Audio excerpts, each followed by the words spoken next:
What are you guys doing here? It's Wednesday. It's Wednesday. Wednesday. Alright, babe. Are you ready to get your pizza ingredients? Alright. What do you think so far? Like, are you ready for this? My prediction, it's gonna be a sweet pizza, like a dessert pizza. But no, I'm not ready for this. Okay. Follow me in and take a look at your ingredients. Wait 1 minute. Okay. Okay, so obviously we have to brown the meat. After browning the meat, I think we're gonna mix all of these three together as a sauce. Saute the onions with the ground beef. Mix this up. What are those? Pickles. I guess you put them on top with the cheese and lettuce like a hamburger pizza. I guess we're gonna find out, y'all. So, grounding the beef. Now that I'm grounding it, I'm wondering why well, there is a such thing as like ground beef pizza, right? Like a supreme pizza. Supreme pizza. Okay. Also, fun fact about me, guys. I'm just gonna throw myself under the bus like that while I'm cooking. You can't put tin foil in the microwave. So the toppings are supposed to go on before or after we put it in the oven. Okay, guys. Brown the meat. So with the hints that I have been given, I'm supposed to take the pizza crust out. I'm supposed to do something to the pizza crust, put it in the oven, take it out, and then proceed. Can you tell me what those two things are? So it has to be in there for like 5 minutes, right? The sauce? I guess the sauce goes first? Okay. So I'm gonna take a guess. Mayonnaise goes first, since apparently we're putting it in, taking it back out. Oven's done. I'm gonna guess. I'm gonna put all three of these sauces on there. Now, I'm confused. See, now you confused me with the hint. Because if we're putting it in and taking it back out, you know, with the pickles, it's kind of stumping me a little bit because what if it's pickle juice? But I don't think it is. Because they just came out with a sauce that's mayo chup. But ketchup and mustard goes better together. I'm just gonna do that. Ketchup and mustard. Now I don't know. Okay. We're just gonna stir this up. So I think I'm gonna need more sauce. What kind of pizza is this? I know that I'm supposed to root for myself, but I think I'm already Team Shelby on this one. I really do. I do want a burger now though. I am kind of craving a burger. I'm gonna take a gander. I'm gonna put the meat on the sauce to put in there. Well guys, it's smoky in here. And I haven't even started cooking yet. But it's okay. This is going great, guys. This is going so well. Alright. I'm gonna put the meat on there. This looks disgusting. You know what the sauce looks like, guys? Diarrhea. It is sauced and meat.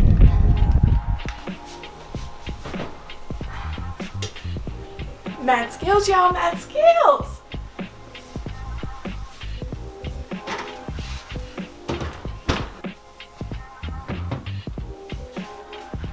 Oh, it's hot. It's hot. 1 second. I'm gonna put some cheese on top. Did you wash your hands? Yes. Okay.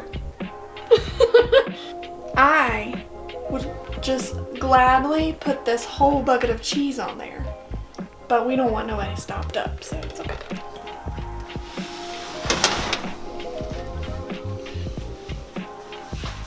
So, toppings, rest of the toppings. Onion.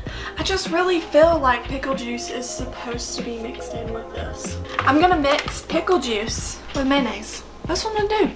And fun fact about me, not so fun, I hate mayonnaise so bad, it literally makes me gag. So I'm not gonna be eating this pizza. Maybe, you know what I'll do? I'm just gonna save me a slice without the mayonnaise. Neither can Justin, so I'm gonna save us 2 slices. You're welcome.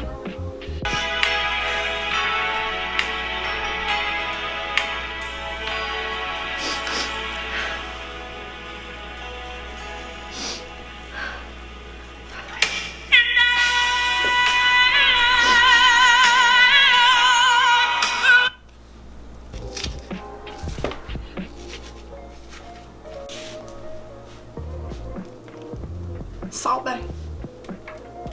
That's onions. Onion Bay.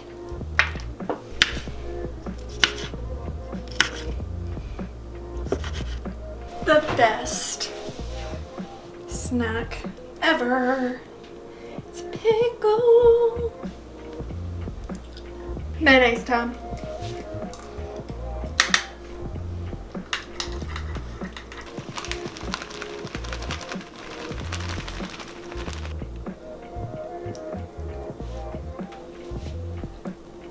All right, we're done. This pizza looks absolutely delicious. Where's Justin and Shelby?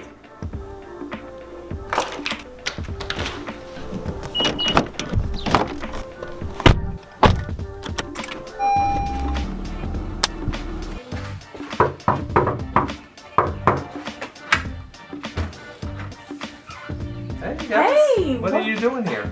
The students showed up at our house today and we forgot it was Wednesday, so we baked a pizza. Did you want to bake one too? Yeah, sure. What kind of pizza? Hey guys, I'm here in my kitchen.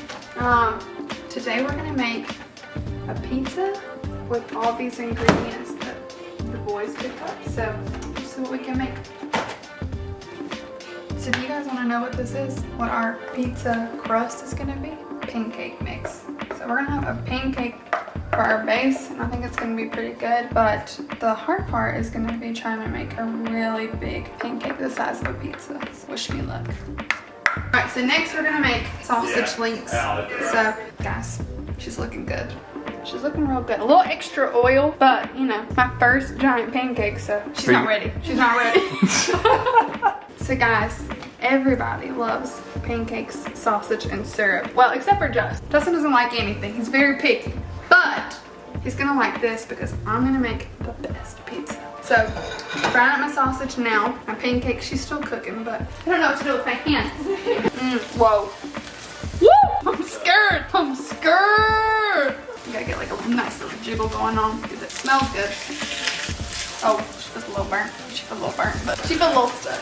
But oh no! Oh no! Woo! Mama, delicious. All right, guys. This right here. Ooh, so just add a little egg, a little cheese, and it'll all come together in the end. Okay, throw this on there also. All right, so next step is sauce. Ours is pretty simple, but you have to have the right sauce. So this is what you're gonna want if you're getting syrup. So we're gonna pour our syrup all over our pancake pizza crust, then we're gonna add our toppings. So we kind of just had a discussion, and I want you guys to comment and tell me what your opinion is on this. Do you refrigerate your syrup after you open it, or do you put it in your cabinet? We put it in our cabinets. So I'm gonna crack eggs. We're gonna see if I can crack it one-handed. I think I can. Whoa, got cocky. Got cocky. What? The what? Yolk. Do you say yolk or yolk? That's yolk.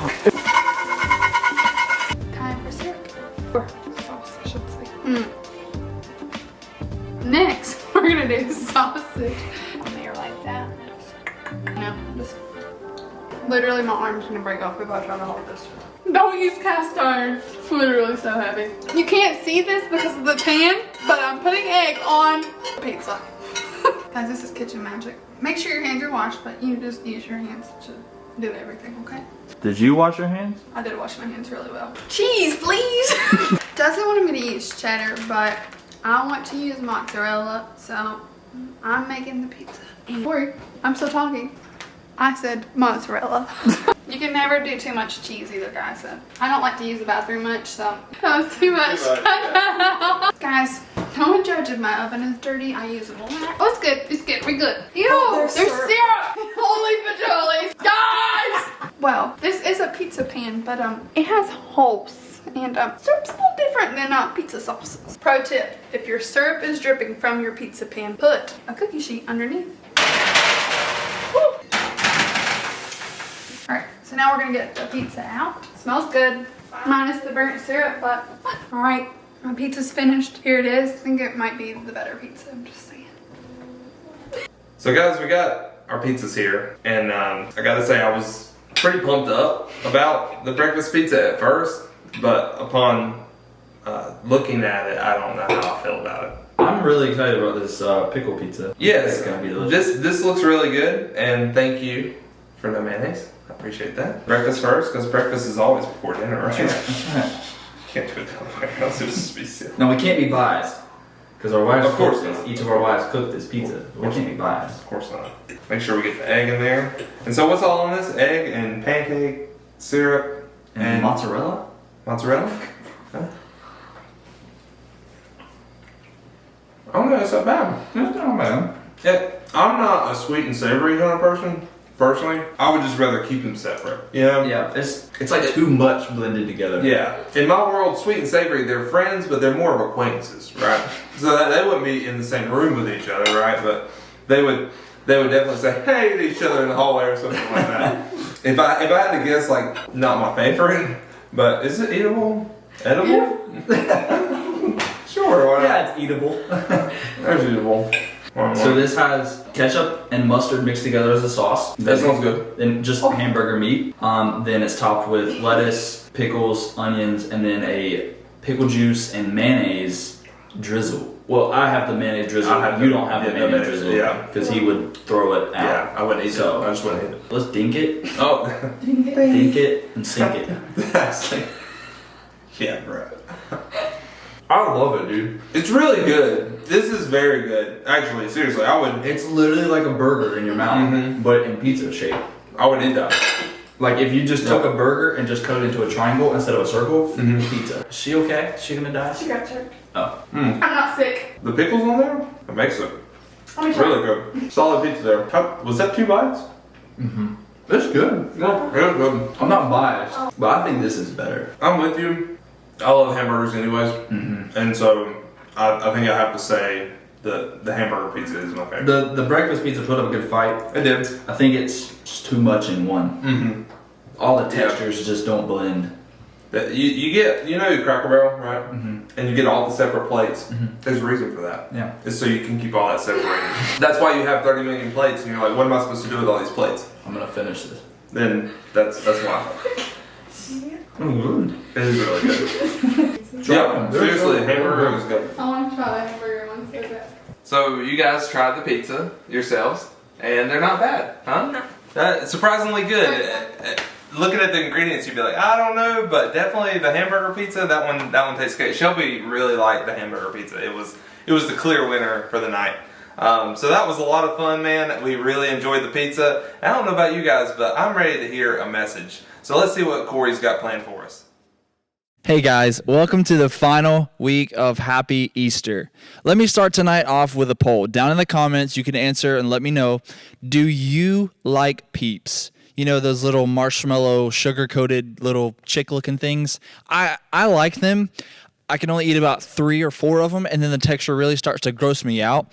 Kaylee, on the other hand, absolutely loves them, but not right out of the package. She likes to open the package, leave them sitting out in the open air for like a week, until they're kind of stale and crunchy, and then she eats them. I don't know why she likes them that way. I don't know if that makes them better. I don't know. But let me know down in the comments if you like Peeps, just because I want to know. I feel like it's a touchy subject. Tonight, we're going to be talking about something we've all probably faced at least once in our lives: the feeling of being alone. When I was in elementary school, I remember I had 2 best friends, and the 3 of us hung out literally all the time, every day. We did everything together. And then one day, one of my friends moved. He moved away to another state. And for some reason, the 3rd friend really just kind of drifted away. She stopped reaching out to me. She stopped hanging out with me. We stopped hanging out and talking, and we just slowly grew apart. My once awesome friendship that I had was suddenly gone, and I felt alone, wondering why don't they want to hang out with me anymore? At this point in your life, I'm sure you've probably felt this. Maybe it was because your family has moved to and you got to go to a new school or a new church or whatever it is. Your friend group has changed, or you lost a friend. Maybe you broke up with somebody. Certain decisions that no one else seemed to understand maybe distance you from other people. And then maybe a question, feeling, or doubt that you had, and you felt like nobody understood you, especially your parents, seemed to kind of push you away and make you feel alone. I think we all know what it feels like to be on our own. And this is different than experiencing independence or freedom, isn't it? This on your own feeling is more like loneliness, fear, uncertainty, and anxiety, all wrapped up into one. And when we feel like we're on our own, we start to believe things that seem true in the moment, but generally they aren't true. Maybe we think that nobody understands us and probably never will, or that we'll never get through what we're facing, or that we don't have enough strength to make it on our own. Or maybe we become more afraid and isolation only intensifies it. So here's what's so troubling about loneliness. Statistically speaking, almost half of Americans feel alone, especially right now more than ever due to all the guidelines and things put in place due to the coronavirus. But statistically, half of Americans feel alone. There's a difference between being alone and feeling alone. There's a difference between alone and lonely. And when it comes to loneliness, our generation is flooded with it. And that sense of loneliness has only contributed to a rise in things like anxiety, self-harm, depression, and even suicide in our culture. Why? Because loneliness tends to make us feel hopeless. Think about it. When we feel alone, we tend to feel overwhelmed. Overwhelmed by our situations, circumstances, feelings, pain, or confusion. Loneliness feels so bad to us because God wired us that way. Now, we were created and wired for close relationships. You and I were never meant to carry the weight of what we feel, experience, or worry about on our own. And so it makes sense that when we don't have that, when we don't have what we were created by God for, things don't feel right. What do we do about it? There are times when being alone and even feeling alone is just an unavoidable part of life. So how do we handle it? Believe it or not, that's what happened the very first Easter. And in the days following, it could be a game changer for us when it comes to this seemingly overwhelming problem. The very first Easter left Jesus' closest friends feeling overwhelmed in a similar way. For years, they had been traveling together, doing life together, hanging out every day with Jesus. Suddenly, they were completely on their own. Or so they thought until the resurrection. While we don't spend a lot of time at Easter thinking about between Jesus' crucifixion and resurrection, I can guarantee you that his closest friends, disciples, and followers never forgot how difficult those days felt. You see, Jesus' closest friends and followers had walked away from jobs, family members, finances, and safety just to follow him. And then he died. The future they imagined for their leader, their country, and themselves disappeared. So what did they do? Some of them stuck together, but many of them ran for their lives, or they hid from the people who crucified Jesus. They had no clue what was going to happen next. We know how the story ends, but at the time, they didn't. So imagine their surprise and their relief at seeing Jesus alive again. That is, until Jesus left again. Yes, you heard me right. Jesus died, came back to life, and then left again. But this time, their response was completely different. And here's how we know. One of those ways is written by a man named Luke. In the book of Acts, Luke wrote exactly what happened with Jesus' followers after Jesus died and came back to life. According to Luke, when Jesus left a second time, his followers didn't seem to think that they'd been left alone again. In fact, it wasn't until after Jesus left a second time that Christianity really took off and began to change human history forever. And it seems Jesus made it that way on purpose. Before we move on, I want to look at John's account. John remembers that before Jesus was crucified, he told his disciples that he was going away, but they didn't get it at the time. This is what he said in the final meal with his disciples before he was arrested. But in fact, it is best for you that I go away, because if I don't, the advocate won't come. If I do go away, then I will send him to you. Jesus said that in order for the advocate to come, he had to go. The term advocate usually refers to someone who helps, comforts, and defends others. And the same is true right here in this verse. This advocate Jesus is referring to is what we call the Holy Spirit. It's basically the Spirit of Jesus among us, even though he's not physically present. He is the one who helps us, comforts us, and gives us wisdom and power beyond ourselves. The Holy Spirit came to earth after Jesus left the earth. Jesus promised that if he left, it would be better for us.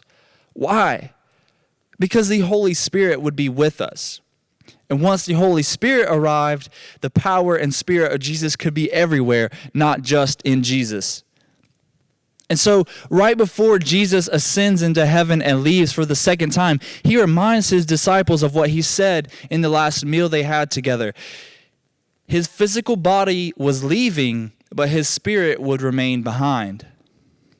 In Acts chapter 1, verse 8, it says, "But you will receive power when the Holy Spirit comes upon you, and you will be my witness, telling people about me everywhere, in Jerusalem, throughout Judea and Samaria, and to the ends of the earth." Of all the things Jesus could have reminded his disciples of, he chose to remind them that the Holy Spirit was on the way. The Holy Spirit would come and give them power to tell people all over the world about him. In other words, it was a reminder that even though he was leaving, they wouldn't be alone. In the days and years to come, Jesus' followers would receive the power of the Holy Spirit to tell people all over the world about him. The Christian movement, started by Jesus and carried on by his first disciples, outlasted things like the powerful Roman Empire, the intense persecution from governments and other religions, thousands of years of change. It outlived all those things and many more.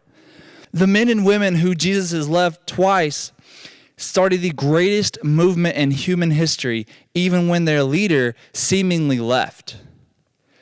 Even with their overwhelming lack of resources, even with their perceived powerlessness in the face of the authorities of the day, the Holy Spirit gave them power even though they seemed powerless. And even though Jesus left, he sent the Holy Spirit to be with them. That meant that even though Jesus wasn't physically there, they would never be alone. Here's the best part about all this. Jesus' promise was not just for his first disciples. When Jesus promised an advocate who would give us power and be with us, that was true for anyone who would ever believe in him. That means you and I have access to that very same Spirit. See, Easter is so much bigger than just a celebration of something that happened 2,000 years ago. Yes, Jesus' resurrection changed everything, and the resurrection is the center of everything we believe as Christians. But it's also a reminder of his power and presence that are still available to us today. Easter can change everything about how we live our lives right now because of one simple truth. Easter means you are never alone. Jesus' first followers knew what it was like to feel like they were on their own. After he died, it seemed like all their hopes were crushed. They may have even felt like they made a huge mistake by following him. And while I can imagine that they loved seeing him come back to life, they were probably surprised when he didn't stay with them. They probably wondered how Jesus not being physically here could be a good thing. But soon they learned that it was. He left something behind, an advocate, the Holy Spirit, which reminded them that they would never be alone. So what if you and I could live with that same assurance and confidence that they did after receiving the Holy Spirit? What if no matter how lonely, overwhelmed, or misunderstood we felt, we could trust that we're never alone? Let me ask it more directly. What if this is real? What if the literal, actual God who created everything, died and rose again, is literally always with you? What if the Holy Spirit, the Spirit of Jesus, is very real, very here, and wants to help you with whatever you're facing today and tomorrow and the day after that and the day after that until eternity?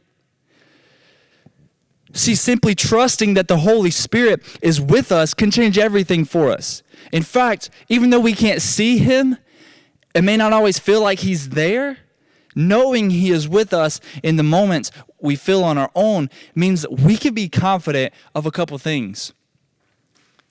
We can talk to him anytime, any place, for any reason. In the New Testament, we learn that the Holy Spirit helps us talk to God when we don't know what to say. What if the next time you felt like you were on your own, you chose to talk to God about what you're facing or feeling? What if you chose to believe that he hears you and his Spirit is at work in ways that you can't see? Number 2, you're stronger than you think you are. The odds were stacked against his first followers. Jesus was not there. They were underqualified. The Romans were incredibly powerful, yet the movement they carried forward has forever changed the world. That's because they knew that they were stronger than they seemed. They knew that even though it looked like they were on their own, they had God's power flowing in and through their lives. The same is true for you and I. We can be confident that God's power and other believers will be there to support us too. You might feel like what you are facing is too powerful for you. And that may be true, but it is not too powerful for the one that is in you and other Jesus followers around you. Remember, Easter means that you are never alone. The power of Easter is that Jesus enabled us to be confident that we'll never be alone again. Why? Because we trust in his Spirit that lives inside of us. In a day and age where so many of us are lonely, this might be the happiest news we've heard in a while, especially right now. You turn on the news, it's, oh, watch out, be careful, be safe, stay home, don't go out, be scared. That's all over news. That's all over social media, all over Instagram and Twitter and all those things. Everywhere, people telling you to be scared, be lonely, stay home. But this right here, the good news of what Jesus has done, the fact that we aren't alone, the fact that when we're sitting in our house because we're told to by the government, that means we're not sitting in our house alone, that the Spirit of God, the Spirit of Jesus, the same Spirit that raised him from the grave is sitting right beside you on the couch, is sitting right beside you in your classrooms, is sitting right beside you on the bus on your way to school, is sitting right beside you in your car on the way to work. I want you to think about one question. What area of your life do you feel alone? Then imagine Jesus, the same Jesus who loves you and died for you, looking you in the eyes and saying, you're not on your own. We're in this together. Maybe the best news you'll hear this week is that you don't have to imagine this. The Holy Spirit makes it a reality, and that's why Easter is so very happy. Well, we hope you guys enjoyed tonight's message. We miss you guys so much. We're excited to see you tonight on Zoom, so we will send those links out to you. And definitely come see us. We miss you guys again so much, and we hope you have a great week, and we can't wait to see you. Bye!